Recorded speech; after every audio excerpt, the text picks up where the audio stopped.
Hi everyone, Jim Rizoli here with my brother Joe, and we are Skyping each other here, trying to see how we can talk to each other and get a decent conversation going, and have it recorded so it looks kind of decent too. So we're going to be talking to you about some issues that we've been having in the last, well, actually in the last, 14 years or 13 years or so, but we're going to zero in on the problems that we've been having with censorship in my town of Framingham, Massachusetts.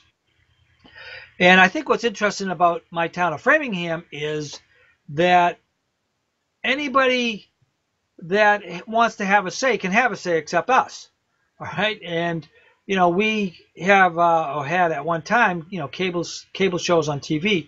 And Joe's been doing, how long you been doing cable, Joe, for the cable? Well, cable itself since 1991. That's when I first got involved in cable itself. All right, so Joe was doing cable since '91. I didn't really get into the cable until about 2003 or four.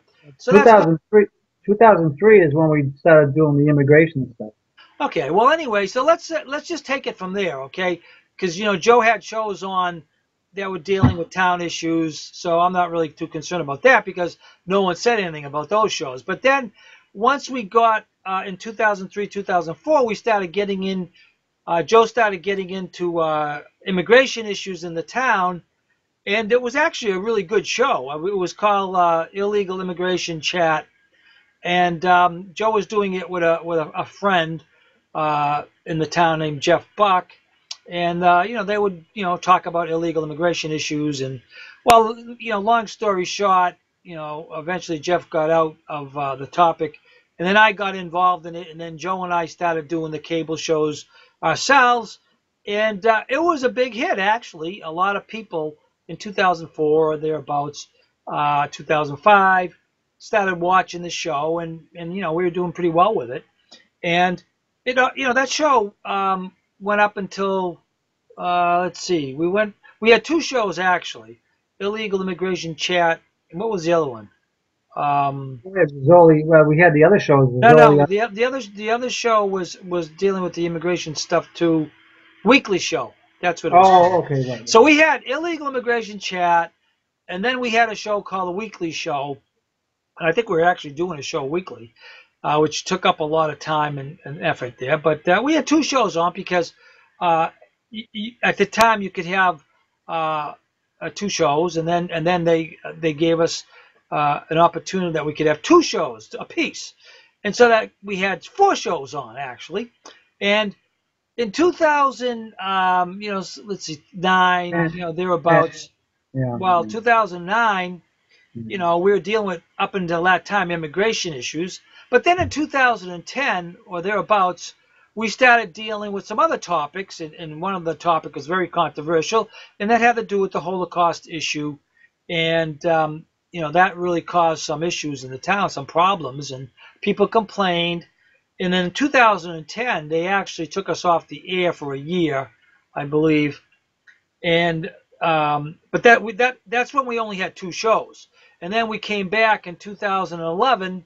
We did our stint in jail for a year, and then 2011 we came back on TV, and we ended up having four shows on. Okay, so altogether on Framingham Cable we had four shows, and they were showing about 12 times a week.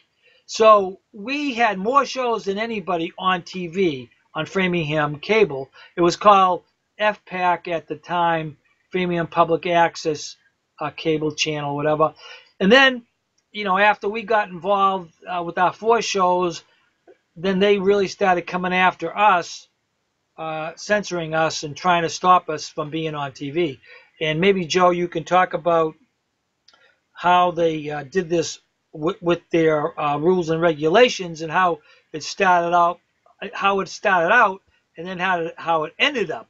Okay. Well, like you said, see the immigration stuff, even though it caused a lot of furor, it upset some people. But the thing is, they let us have the show. We had a great show. We had probably, if you look at cable the way it's supposed to be run, our show was just, it had humor. It had stuff out of the newspaper. It had articles. It had, I mean, it was really we didn't need the cable studio.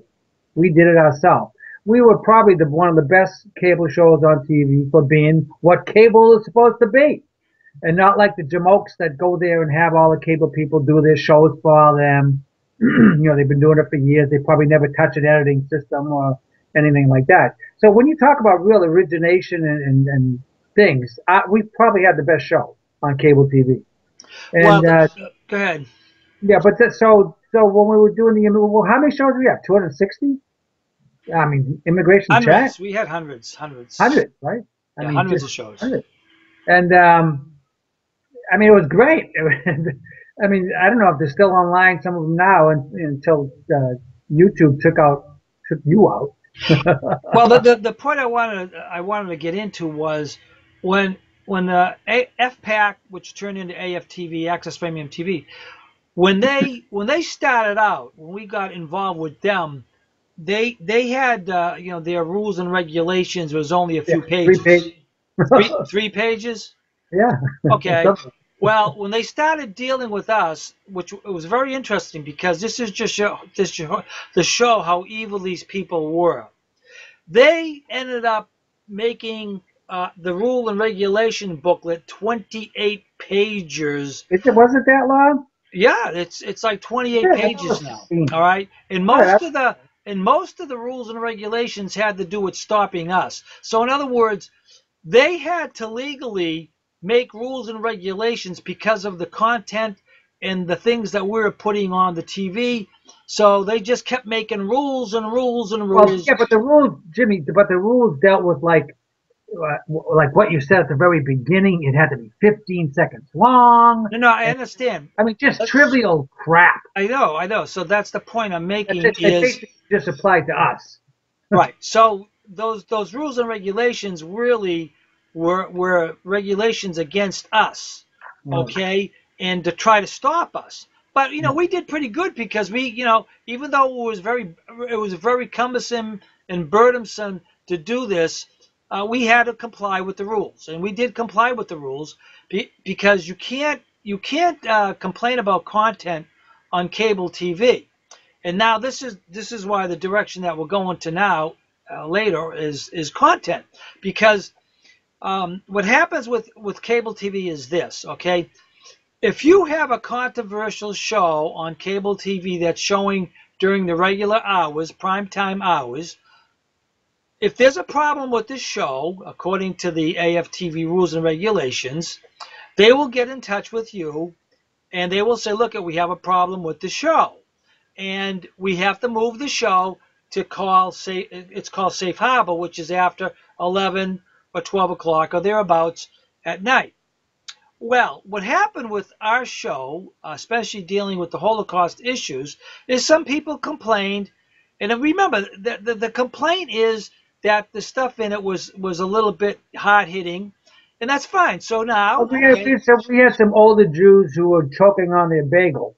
Okay, well, that's fine. So basically, they came to us and complained, but what they really should have done, according to their rules and regulation, was they should have told us that we are going to be moving your shows that have this controversial content to after 11 o'clock, which is called Safe Harbor. So that was basically what the AFTV rules and regulations said. But in 2014, okay, they didn't do that.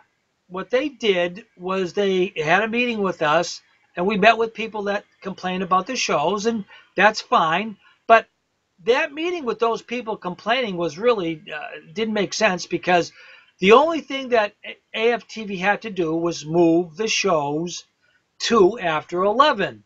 Case closed, would have been no problem. But AFTV didn't do that. What they did was they banned us. They completely took us off the air.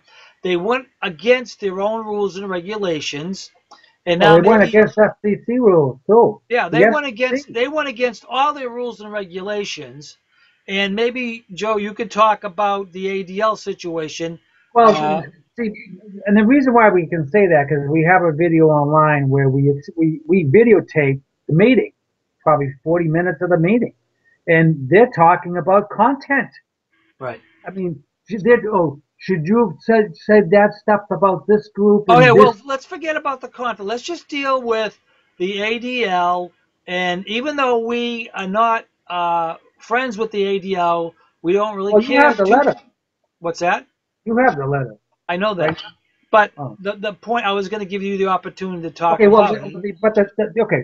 So the issue is what the FPAC cable people now called AFTV. What they did was, like Jimmy said, they just took us off the air when they was all they had to do with their legality in this was to move the show, and proof of that is the letter Jimmy has, Well, I got the letter right here, right, but they're not where going to the see it. But I where mean, the I got the letter. ADL, we got a copy of this letter probably in the back door. We probably shouldn't have seen this letter. Yeah. The ADL admitted that the content was strong, and according to the rules and policies and procedures of AFTV, they should put the show. They're recommending that they put the show in safe harbor. That's their recommendation. Their legal counsel of all these lawyers reading the policies, because remember they're trying to get us off the air too, and they're realizing, well, we have free speech, but you can put them in safe harbor. And that's what the letter says from the ADL.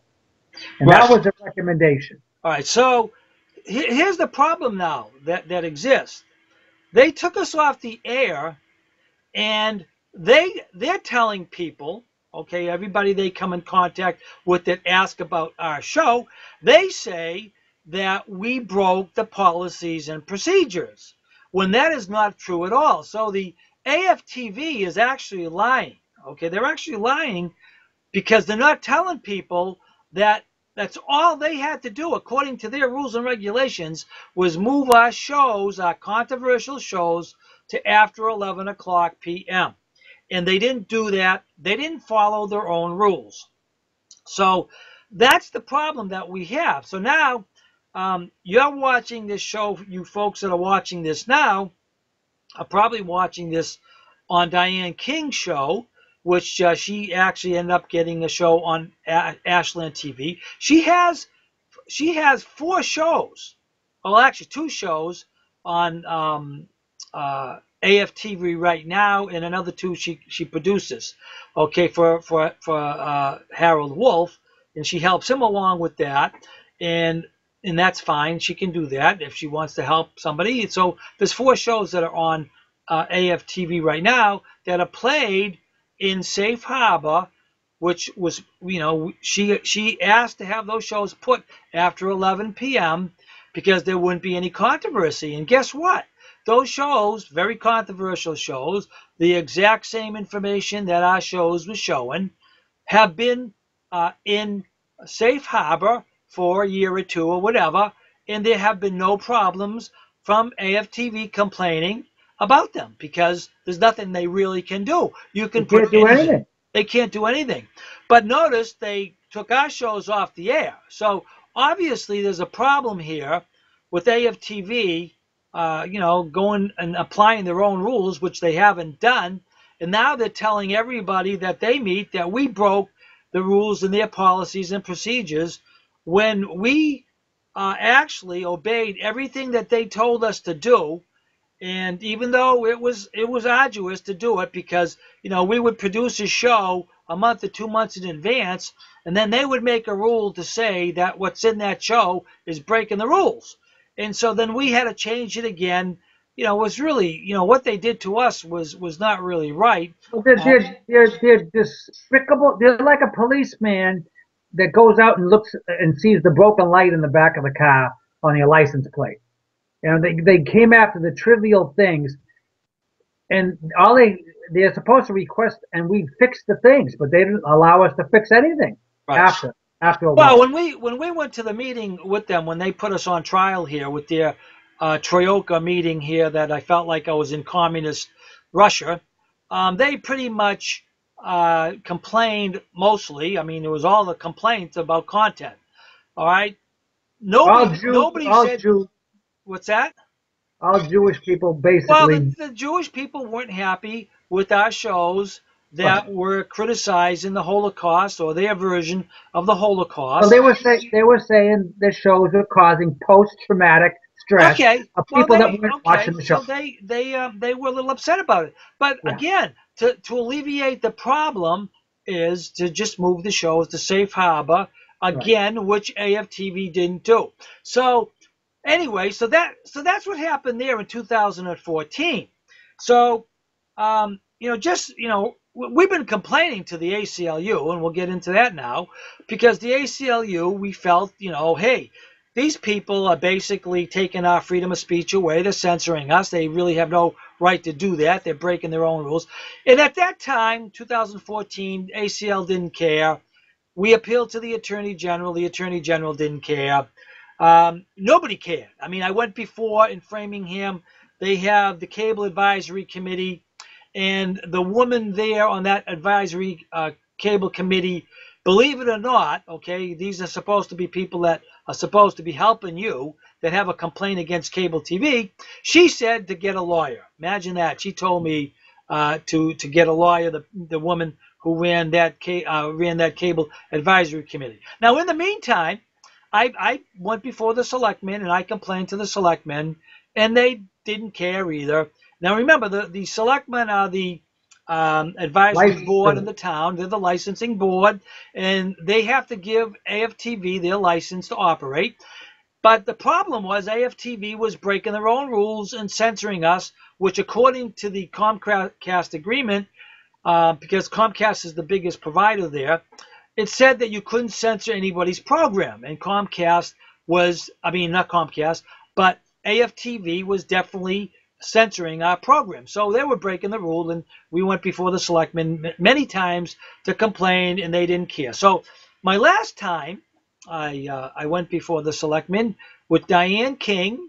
This was early September, I believe, or thereabouts.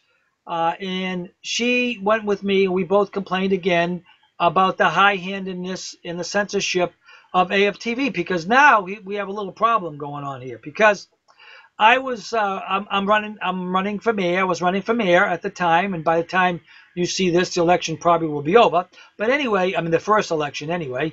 Well, actually, yeah, maybe both of them will be over by then. But anyway, I'm running as a write-in, and I requested, or Diane requested, that I be on her show so she can interview me. And she, asked them about that, because they said, I could be on the show. And anyway, long story short, she asked them again, and they said no. So they stopped me in my tracks from, getting my viewpoints on cable TV. And so we complained again, and they don't care, I suppose. And then Diane basically got me on Ashland TV to get my thoughts out there. And again, I'm still a write-in as you see this. Again, the election probably will be over by the time this is shown in November. I believe that this is when this show will be shown. And, we'll have a new mayor, we'll have new city councilors, and we'll have new everything else. But the point is that AFTV discriminated against me.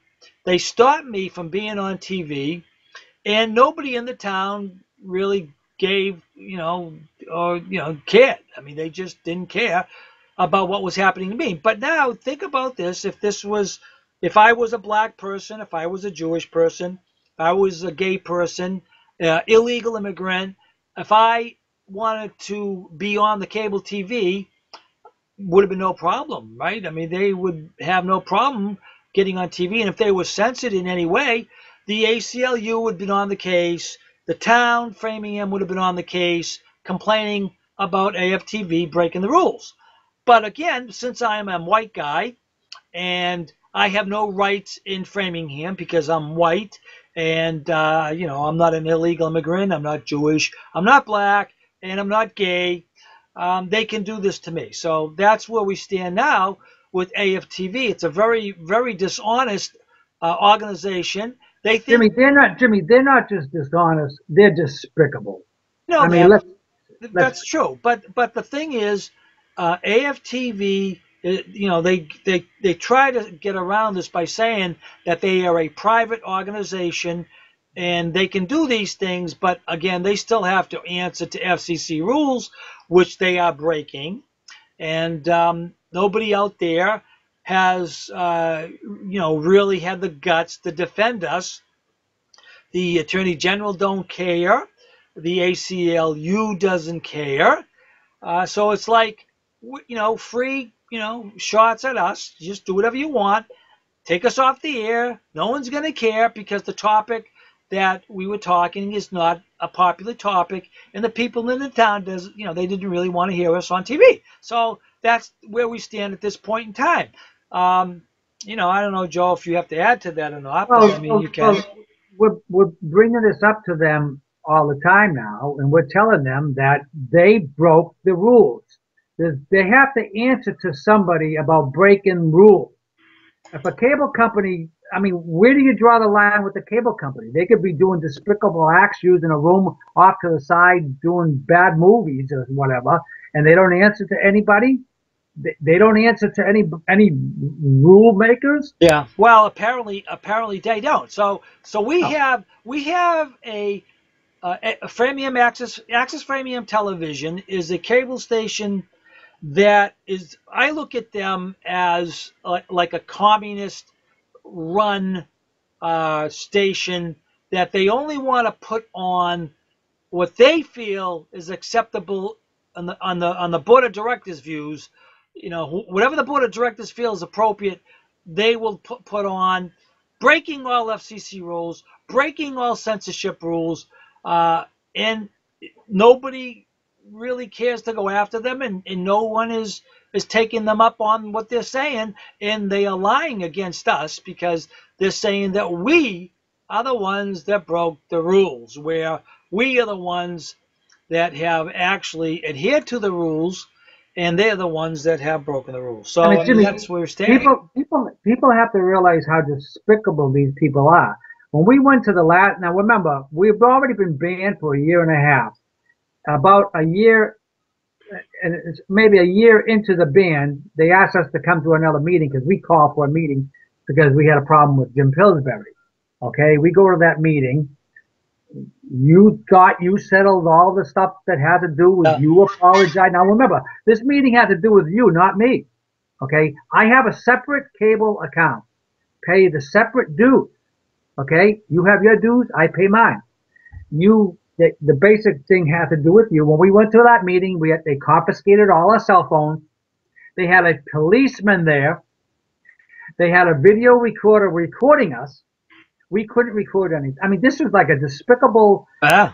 To see how these people react. You had your meeting. You had your say. You even apologized for what may have happened with this other member. You remember, we called for the meeting to have the meeting, and then after that, we're banned for life. Yeah. I have no idea why I'm banned off cable TV for life. Right. Well, what they pretty much did was they just threw you in the pot with me, and here I am. I wrote to them, but 2 years ago about it, no answer. Well, that's another thing that's very problematic here for people that are listening here. We write to them. We actually, after we got banned, we appealed it. We wanted to appeal the case because we thought that we were treated very unfairly. They would not hear the appeal. So no, we're not hearing it. You're banned. But Jimmy, we were still on our ban. I know that. And then we're off the air. It's like I know. But the point is that, do you know any organization that would not hear an appeal? I mean, really now, that's just to show you how despicable the people are that run AFTV. And, they will talk to you and smile, and, they'll stab us in the back, as we walk out the door. Basically, that's what they did. So now, they have a new board of directors, I'm sure, some new people on the board of directors. And do you think that they're going to look into this? I kind of doubt it. I mean, maybe if we keep complaining, maybe we'll have somebody there that has a conscience that will say, well, gee, these guys were treated very unfairly here. Let's give them an ear again, and let's see if we can fix this problem that they say they are having. But again, they do not reply to anything that we ask, any emails any letters that we send, hard copy letters. Diane King has corresponded with them, and they don't even treat her decently. They don't talk to her, and they don't reply to her either. So, this is the situation that we have now. We have Ashland TV has been very accommodating. They've been helping us out by getting our shows on or getting us on that program that Diane King has there, and we're very happy about that. But we're trying to show you how two different towns do video, okay, do cable. Okay, Framingham, I mean, horrible station. In fact, it's so horribly run that the quality of the quality control of their shows is horrible. They put shows on that the sync is off. You can't hear some of the programs. I mean, the quality control is horrible. And then you look at Ashland, which we feel is much better. But of course, Ashland has a smaller viewing audience than AFTV. But two different stations and how they deal with people. I mean, when Diane deals with Barbara at Ashland, she's always there to talk to her, always responds cordially to her. But Framingham is just the opposite. They can give her a runaround, and they don't really want to answer any questions that deal with us and how they treated us illegally, by the way. See, the point even we're bringing up with the selectmen and Cheryl Tully Stone, Stu or whatever her name is, just ask one question to the AFTV people. Did you do what your policies and procedures ask? You didn't. Right. And that case closed. Forget, they violated the rules, they broke this, they broke that. No. Did you do your job? Right. Of what you have written down? The ADL told you what you were supposed to do in that capacity, and you failed. And that should close the case. Right, right. Well, that's how it should be. But these people have no ethics. They have no morals. Yeah, yeah. I mean, you know what I find disturbing about AFTV is the fact that they can look you in the face and honestly say that we broke the rules. I mean, it's hard to believe. I've never seen. I hate that. It's like politics. I mean, just really underhanded things that these people are doing, and they get away with it because the town people must think the same way they do. Right. Apparently, the town of Framingham has been taken over by such a liberal loony bird type of viewpoint that they don't care if they put you asunder as long as they get what they want. Anyone else that speaks truth, or anybody in our, especially the way we think anyway, we're very conservative in our thinking, and we feel that everybody should have a say, no matter what the topic is. We feel that everybody should have a say, and there should be no censoring. Whereas AFTV, they actually look at what people put on, like especially people like us, and say, we don't want that content on TV. I mean, it's just despicable. I mean, we've been using that word quite a bit tonight, but there's more words than despicable I would like to use against these people. Well, we don't want to swear here, but right. There are a lot of words we can use to describe AFTV and the people that are running that cable station. I mean, it's really disgusting. So, I mean, my point is, no matter what you believe, I would give anybody. Just put what you have on TV, and if anybody wants to come against you and ask you questions or put their own cable show to combat what you say, then let it happen. Right. But this is not how they work. Right. Yeah. Well, basically, what we're dealing with is the alt-left and the alt-right. Okay, yeah. That's what we're dealing with. The alt-left people that are running Framingham Cable, very vicious. They come after you, and they bully you, and they beat you up. They throw you on the road, and then they just smile. And then if we complain about it, they think that's horrible. Oh, you guys shouldn't be complaining. But and another thing, when they first took us off the air the first time, they must have. I'm not kidding you. They must have spent 100 hours. Yeah. Getting all the information and the violations. I mean, Jimmy, they had pages of stuff, Yeah, it was quite videos, yeah, things what they were playing, which all it has to do with content. I know. None of it was legal. Right, None of it was right. legal. They probably spent just in that case over 100 hours legal talking to lawyers, documents, this, that. The people that ran the station at the time, what's his name, Kogan, he's gone. Yeah. Everybody that came against us is gone, and now the Yeah, idiot. pretty much, I guess. Well, I'm not now, sure, but the point is, we can't even talk to the new board of directors at this right, point anyway. Maybe after this video, maybe somebody on the board of directors of AFTV with a conscience, who right, has a yeah. conscience, maybe one of them is going to say, "Wow, maybe something was done wrong with those Rizoli boys." But I kind of doubt it They because have such a hate for us. They don't care what constitutional free uh, speech rights were violated. They, they always talk about love and hate and this and that, and they always talk about the other people. They have a hate for us right. that is incomprehensible when Yeah. you think about it. I mean, you want hate, they have hate. Yeah, and AFTV, again, you can't question them. They have their own rules. What are you going to do? But I mean, that's it. So anyway, that's where we stand. We're just we just got the letter. You got the letter from the ACLU, Yeah, I right? have, We wrote to the ACLU, yeah, and we sent them a ton of information explaining how they were stopping me from getting on TV to talk about my mayoral candidate running as a write-in, and I'm still, well, again, this is November. By the time you see this, the elections will be over, and the town of Framingham will be on its way to become a city with the new people in there, and we're gonna kind of put the foot to the fire to see how things go in that direction that they're going, and see if we can improve things. But I kind of doubt it. But I would like to see with this new administration, with a new mayor and a new city council, I would like to see some things improve in regards to what AFTV is getting away with, and how they should be taken to task for the bad things they've done to us.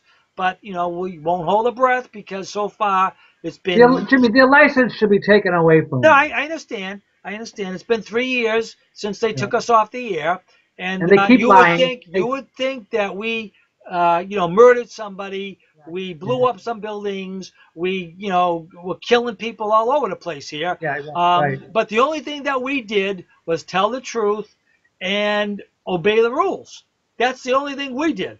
What they did is break all the rules, and they got away with it. And that's where we stand now. Well, anyway, I think we said enough, Joe. Yeah. Hopefully, people will see our side of the story, and maybe somebody with a conscience out there. Hey, how about some lawyer out there? How'd you like to represent us in court coming after these AFTV people because of what they did to us, and how they using the color of law? They use the color of law to get away with it, and that's exactly what's going on with the AFTV versus the Rizzolis. They think they can get away with it. They have gotten away with it, and we're still kicking. We're still trying to do something about it, but we'll see how it goes. Well, anyway, that's pretty much it for today, folks. I want to thank you for watching. I'm Jim Rizoli, And I'm Joe Rizoli. and I guess we will talk to you another time. Bye now.